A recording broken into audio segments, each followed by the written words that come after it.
Hey, how's it going, everyone? It's Ben Foggins, Media Corner, back again with a brand new video for today. Welcome back to another movie review, aka After I Saw review video for today. For this new aka After I Saw review video for today, this is going to be my review on a film that came out this year for 2022, which this movie came out just a few weeks ago around the globe. And while in the US it was released a week earlier than in the UK, because the UK ended up getting this movie a week later. And this is one that I really want to review on my channel since a few of my friends have already talked about this. So I feel like today I should make this video. So today's review is going to be my review on the 2022 romantic horror road film, and that movie is Bones and All. Now, Bones and All was directed by Luca Guadagnino, the man behind Call Me By Your Name, and the stars Taylor Russell, Timothée Chalamet, and Mark Rylance. And the story of the film is that we follow this young woman named Marin, played by Taylor Russell, who she's completely left on her own after her father leaves her because for young Marin, she's actually she's known as an eater, which is basically a cannibal. And she's not a flat-out cannibal where she just eats any people, whoever she sees in her sight. She just eats those who kind of cross her path. And when she gets involved with an incident involving herself, her father leaves her, and basically it's up to young Marin to basically survive on her own without anyone to basically look after her. And whilst we see her trying to survive on her own, she meets this young man named Lee, played by Timothée Chalamet, who is also an eater as well. And we start to see these two characters connect with one another, and we see them trying to start a loving relationship together, thinking it could work out. But it's kind of complicated for them because they're basically trying to confront their past and what they went through before all this happened. So we see them basically trying to confront their past while they're on this 3,000-mile road trip in America. And we also trying to see that, and we mainly just see them trying to basically start a loving relationship together, thinking it could work out, and we see them thinking should it work out or not. So that's pretty much the story of Bones and All. Now, I was really looking forward to this movie. This was one of my most anticipated movies for November, and there was a few specific reasons why I was looking forward to this movie. One was because of the cast. You got some talented names in this film, such as Taylor Russell, which I think she's a talented actress, Timothée Chalamet, who's one of my favorite new upcoming actors, because I started seeing him in a whole bunch of big releases and all that over the last few years, and I think he's definitely become a great actor. And you have Oscar winner Mark Rylance, which I think he's a great actor too. I've started seeing him in a bunch of releases over the last few years, and he's really good, and most of them have been pretty damn good. And another reason why I was looking forward to this movie was because of the director, Luca Guadagnino, which he made one of my favorite movies of 2017, and that was Call Me By Your Name, which I thought that was a beautiful LGBTQ plus film, and I can definitely say it's definitely one of the best LGBTQ plus films ever, and even one of the best ones of the 2010s decade. And so for him making a totally different film, I was really intrigued to see what he was going to do for this film, because while there's a bit of a romantic movie here, it's also kind of like a horror film and a bit of a road film as well, because it's basically about two cannibals who basically fall in love, and we see them on this road trip of sorts while they're basically trying to avoid getting caught and stuff like that. And once I saw the trailers for this film, of course, I was immediately excited for this one because of the way it looked and all that. And before all of that, I've heard a lot of praises about this movie when it was playing in a few film festivals. It won a few awards and all that. And I was like, I have to see this movie. And like I said, this movie was released in the US a week earlier than the UK, because this was released on the 18th of November in the US, but this was released on the 23rd of November. And I didn't see it. I didn't see it the week it was released because I was quite busy and I was seeing some other releases, and also I was busy with my job and all that. But I was planning to see this movie on a Monday, but unfortunately I was unable to because I had a meeting with work and all that at night. But after all that finished, I went to see this movie the next day, and once I went to my screening, unfortunately there was not a lot of people in my screening though, unfortunately. But there was a tiny amount of people in my screening. But after watching this whole film, this movie, I would describe this film being a totally messed up film here, but I still, though, had a great time with Bones and All. This is definitely another great Luca Guadagnino film, but I wouldn't say this is definitely his best since Call Me By Your Name, which I still love that film, but I can still say this is definitely another great film he's done for his career here. I really like the whole concept for this film. I actually thought the whole concept for this film was pretty creative, although I would say the whole concept for this film is pretty disturbing and yet totally messed up. in terms of these two characters, which are cannibals. And since they're cannibals, you probably think for a movie like this, they would probably be complete psychopaths or just the bad guys, really. But honestly, they're not really like the bad guys here. I actually found these characters pretty likable here. Not just because they were played by two really good actors.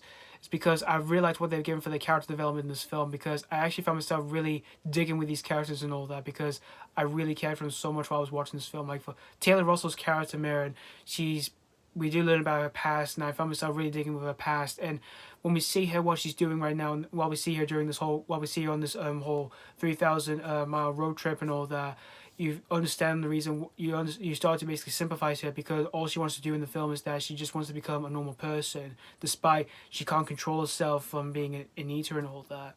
And for the character of Timothée Chalamet, Lee, I really found myself digging with his character as well, because you do learn about his past. Like, he's had a rough home life with his father, and he does have a sister he cares for that much, despite they don't really spend that much time together, just because he keeps going on the run and all that because of his behavior and all that.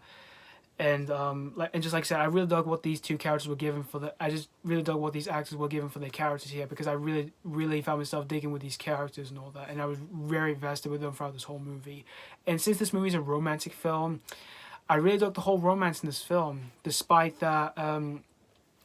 Despite there's a few scenes in the film where it does get pretty intense, and you feel like, and you do kind of think the whole romance isn't going to work out. Oh, but honestly, I did really want these two people to be together, and even though it is pretty complicated, even though it is kind of complicated throughout this whole movie and all that, since they are cannibals, and there are some choices they make in the film which does kind of question yourself, was that really necessary and all that. But still, though, I really dug the whole romance in this film. And in terms of acting, Taylor Russell and Timothée Chalamet, they were both fantastic in the film. They both gave really great performances here. And the chemistry in this film, I really dug the whole chemistry here. It's because, again, it's mostly due to the romance, which, again, like I said before, I really dug the whole romance in this film. And Mark Rylance, who plays sort of like the villain in the film, he was fantastic in the film, and also really creepy as well. And I've never seen him play a character like that before, but after seeing him in this movie, I was just questioning myself, straight away after I saw this movie. I think he should be cast in a horror film in the future, because again, I've never seen him play a character like that before, and for what he did in this movie, he just really surprised me. And again, his acting was just fantastic, yeah. And the direction by Luca Guadagnino, it's a beautifully well shot film. Like, there are some beautiful shots and all that, like with the sunset and all that. Those shots look really beautiful and all that. And when it comes to the moments where are generally disturbing with the gory violence here in this film, are really, really intense. And for those moments, I can possibly say some viewers may have the stomach for this one. They're probably gonna have a weak stomach to this one. And if you're not gonna have the stomach for this one, you're probably gonna have a little bit of vomit in your mouth and all that. But luckily for myself, when I was watching those moments, I luckily did not get any vomit in my mouth while I was watching this film, because I'm kind of used to that stuff. I mean, heck, I saw Terrifier 2 this year, and for that film, it's insanely disturbing, that one. But luckily, that one did not make me want to vomit or anything like that. And for this movie, luckily, it did not make me want to vomit or anything like that. Well, because like I said, I was just getting really invested and very engaged throughout this whole movie and all that. And speaking of direction here in this film, there are some directing choices in the film which did feel pretty distracting for me. Like, there are a few like shaky cam footage and some shots where it has a perspective of a character, which that kind of felt a bit odd to me. That's one of the weakest aspects I did have with the film. But still, the direction in the film is still great and really beautifully well made by Luca Guadagnino. And another issue I did have with the film is the final shot of the film, which I'm kind of mixed on. But the way it showed on the screen, it left me a bit confused. But I wouldn't say it's a worst ending or anything like that for a movie I've seen. It's just I kind of found it pretty confusing, and yeah, I'm pretty mixed at the same time though. That's another weak aspect I did have with the movie. But in the end, guys, bones and all, I genuinely had a great time with this one. And but for a film like this may be a film that may not be for everyone here, because like I said, it's basically about two cannibals who just basically do some horrific stuff, but not all the time, but they just mostly show a bit of romance to one another. But if you're a fan of like these kind of like movies that involve like cannibals, or you're a fan of like horror films, or like romantic films, or you're a fan of the director or the cast, you probably may have a good time with this one. And if it is playing in the local cinema near you, definitely get a ticket for this one, and maybe get yourself a bucket of popcorn. I don't know, but suggestive warning, for those who see the gory moments, I suggest don't eat while watching those moments or anything like that. So that's pretty much all I have to say about Bones and All, other than I had a great time with this one. I'm going to give Bones and All 4 out of 5. Yeah, again, as I said before, this is a movie that's probably not going to be for everyone at all, really. And I could probably say this is going to be another divisive film for this year. Even though I can see critics are going to really dig this movie, but audiences, they're going to probably have a lot of divisive reviews for this one. Since this movie's pretty unsettling watch here. But this is one I really enjoyed here. So yeah, thank you guys so much for watching for my AK After Hours Soul review on Bones and All. Let me know what you think of this brand new release. If you've seen this already, if you've just recently checked out this film. Did you have a great time with this? Or was this not really a popcorn treat? As always, thank you guys so much for watching. And this has been Foggins Media Corner signing off.